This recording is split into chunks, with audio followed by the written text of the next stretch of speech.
Bir dehqon o'rgan cho'chqani quruq quduqqa tashladi. Ko'p o'tmay 70 ta sichqon uni yeyish uchun quduqqa sakradi.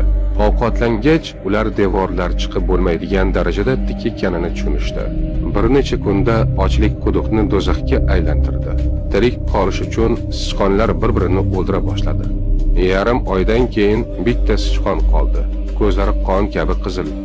Dehqon arqon tashlab, uni chiqarib, yana dalaga qo'yib yubordi. Dehqonning rahmi keldimi? Aslo yo'q. Chunki bu kalamush endi o'z zotini yeyishga o'rganib, don yemay qo'ygandi. U aqldan ozgandek boshqa sichqonlarni ovlay boshladi.